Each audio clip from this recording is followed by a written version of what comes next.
আমরা প্রথমে যেটা করব, অর্থাৎ কোনো কিছু শুরু করি আমরা, যে কোনো কাজ ভালো, সেটা স্বামীজিকে স্মরণ করে, সেটা হচ্ছে আমরা ভগবানকে স্মরণ করে করি। সেটাকে আমরা কি বলি, যে কোনো কাজ ভালো কাজ করতে গেলে ঈশ্বরকে স্মরণ করে আমরা করি, যাতে কাজ ভালো হয়। আমরা ওম মানে হচ্ছে ঈশ্বরকে স্মরণ করে আমরা ওম 3 বার উচ্চারণ করবো প্রাণায়াম যখন করবো। এটাকে বলে হচ্ছে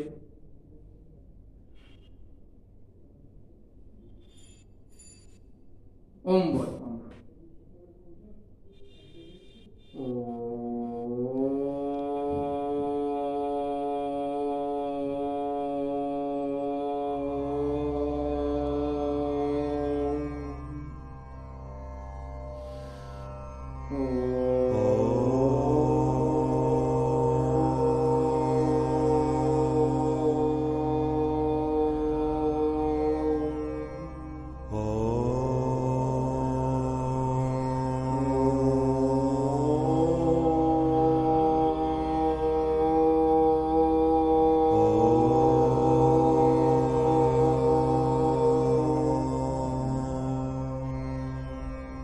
এই ওম মানে ঈশ্বরকে স্মরণ করে যে আমার শরীর করুন, তাকে প্রণাম জানিয়ে যে আশীর্বাদ করুন।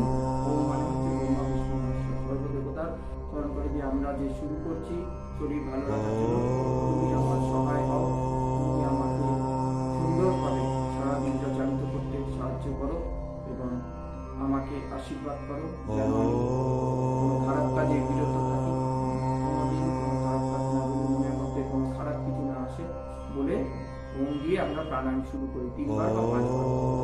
তারপরে যেরকম হয়, আর লাস্টে একটা দুটো আছে, যেটাকে আমরা যখন প্রাণায়াম করবো তখন আমরা অনেকে কনস্টিপেশন থাকে, আমরা বায়ু ধ্বনিটাকে উপরে দিকে তুলে দিই।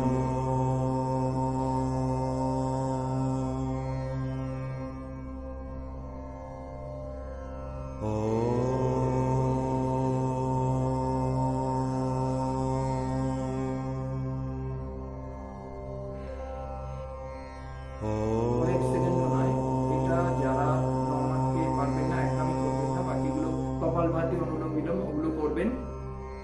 আর প্রথমে ভগবানকে নমস্কার তো করতেই হবে। আর যেটা একটা আছে উজ্জয়ী, তাকে বলা হয় আমরা নিয়ে কিংবা থাইরয়েড যাদের হবে না, গলার গ্ল্যান্ডের যেটা যাদের বাড়ে ফুলে, দীর্ঘদিন করতে হবে, একদিনে তো হবে না, 6 মাসে কন্টিনিউয়াস করতে হবে, খাওয়া দাওয়া নিয়ন্ত্রণ করতে হবে।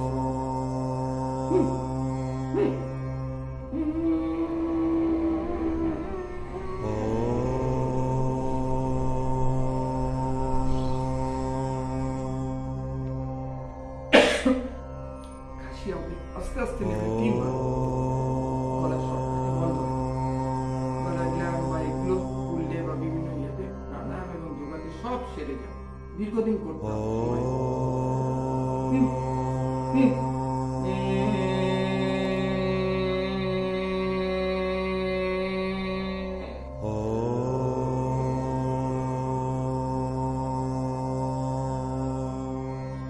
বা নাকটা চেপে ডান নাক দিয়ে শ্বাসটা ছেড়ে দেবো, আর এখানে আটকে রাখবো কয়েক সেকেন্ড। যাদের সমস্যা আছে, যাদের হার্টের সমস্যা বা যাদের হাই প্রেশার, তারা এগুলো চাপবেন না, তারা এগুলো করার দরকার নেই।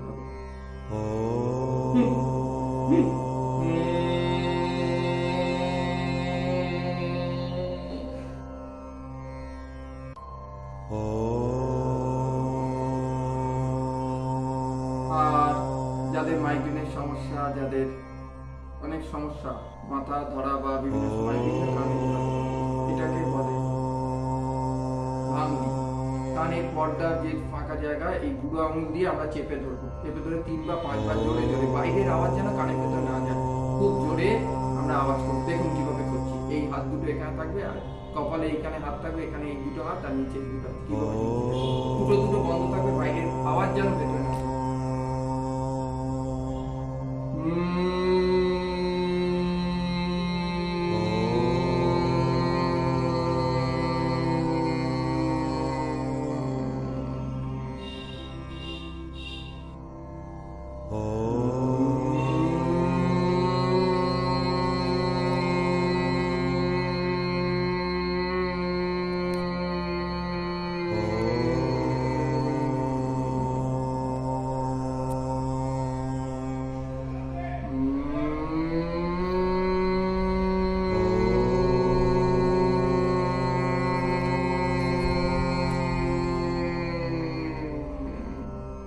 দেখবেন শরীরের মধ্যে একটা তাপ উৎপন্ন হচ্ছে, আপনি নিজেই বুঝতে পারবেন। আর লাস্টে আবার সেই হাত দুটোকে শরীরে প্রাণায়াম করলে বা যে কোনো জিনিস করলে একটা তাপ উৎপন্ন হয়, নিজেরাই বুঝতে পারবেন যে যদি উষ্ণ হয় শরীরে। তখন চোখ মুখ সব জায়গায় ইয়ে করে হাত দুটোকে ধরলে ঈশ্বরকে স্মরণ করে এটাকে প্রণব ধ্যান করা।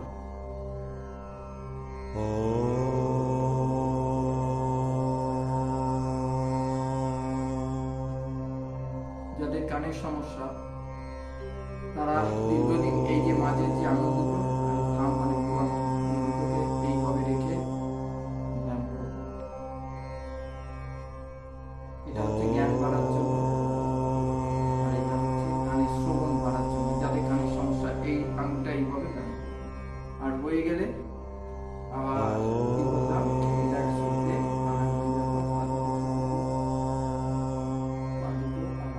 ছেড়ে নেবেন। এতক্ষণ করলেন। ব্যায়াম করার সঙ্গে সঙ্গে মাটিতে কোনোদিন পা দিতে নেই। শরীরে যে তাপ উৎপন্ন হলে মাটির যে ঠান্ডা অংশটা লেগে সমস্ত ব্যায়ামটা নষ্ট হয়ে যায়। এরকম দুধে সারা দুধে যদি এক ফোঁটা সোনা ফেলে দিই, দুধটা যেটা নষ্ট হয়ে যায়, এটা হবে। শুরু করি। আচ্ছা, অনেকের হাঁটুর সমস্যা বিভিন্ন কারণে। আমরা হাঁটুটা এরকম ভাবে জোড়া রেখে অনেকে করতে পারি, অনেকে বয়স্ক মানুষদের আমি পাটা ছড়িয়ে রিল্যাক্স হইতে করা উচিত। যাদের হাঁটুর সমস্যা তাদের হাঁটুটা এরকম ভাবে পদ্মাসনে বসে করা দরকারি। হাঁটুটা ছড়িয়ে এই ব্যায়াম বা প্রাণায়াম করবে যেরকম ভাবে সুবিধা হবে আপনার। আর একটা জিনিস,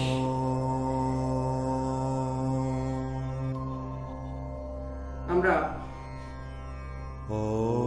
খাওয়ার 5 ঘন্টা আগে সকালবেলা পেটটাকে ক্লিয়ার করে নিয়ে, বডি ক্লিয়ার করে আমরা কিন্তু প্রাণায়াম করতে বসবো, যোগা করতে বসবো। আর খাওয়ার 5 ঘন্টা পরে বিকেলে কটার সময় করব? আফটারনুন। আমরা আফটার টেকিং দি মিল আফটার 5 আওয়ার্স, অর্থাৎ আমরা খাওয়ার 5 ঘন্টা বাদে আমার সমস্ত ডাইজেশন হয়ে গেল, হজম হয়ে গেল, তারপর কিন্তু আমরা প্রাণায়াম করব। আর আমি আগের দিন অনুলোম বিলোমটা কি করা, অনুলোম বিলোমটা আস্তে আস্তে করব। অনুলোম বিলোম এই যে আপনারা জানেন বাঁ নাকটা চেপে ডান নাক দিয়ে নিয়েছি, যেটা করে দেখিয়েছিলাম। তা এই অনুলোম বিলোম আমরা সবাই করতে পারি। অনুলোম বিলোম 8 ঘন্টা করেও করা যায় আস্তে আস্তে বয়সে মিলে। আর অনুলোম বিলোমে কি হয়, আমাদের ভেতরে অনেক টক্সিন জমা হয় সারাদিন খাওয়া। যাদের হার্টের সমস্যা, যাদের ব্লকেজ থাকে, সেইগুলো রিকভার হয়ে যায়। একদিনে হবে না, বিশ্বাস এমন দীর্ঘদিন ধরে করতে করতে, কারুর 6 মাস, কারুর 5 মাস, কিন্তু উপকার সে পাবে যদি নিয়ম মেনে করা যায়। আমাদের মানতে হবে। আমাকে ডাক্তার ওষুধ খেতে বলেছে, একটা উদাহরণ দিই, ওষুধ খাচ্ছি অথচ বলেছে আপনি জল খাটবেন না। আমি একধারে ওষুধ খাচ্ছি, একধারে ডাক্তারের মানা করা জিনিসগুলো করছি আরেক ধারে, তাহলে কিন্তু আমার রোগ সারবে না। আমাকে সবকিছু মেনটেন করে ঠিক মতো নর্মস এন্ড রেগুলেশন মেনটেন করে কিন্তু যোগ করব, তবেই কিন্তু তার থেকে উপকার পাবো। আর একটা জিনিস, আর যখন যোগ ব্যায়াম হয়ে যাবে বা প্রাণায়াম হয়ে যাবে, তখন কিন্তু আমরা মাটিতে নামবো না, সামনে চটি রেখে দেবো। কারণ বডিতে যোগ করার পর একটা কি হয়, উষ্ণতা সৃষ্টি হয়। উষ্ণতার ফলে শরীরে তাপ উৎপন্ন হয়, এনার্জি, সেইটা মাটির ঠান্ডার সঙ্গে লেগে আমি যদি নেমে সঙ্গে সঙ্গে মাটিতে পা দিই, তাহলে ওই দুধের মধ্যে এক ফোঁটা চোনা ফেলার মতো পুরো জিনিসটা নষ্ট হয়ে যাবে।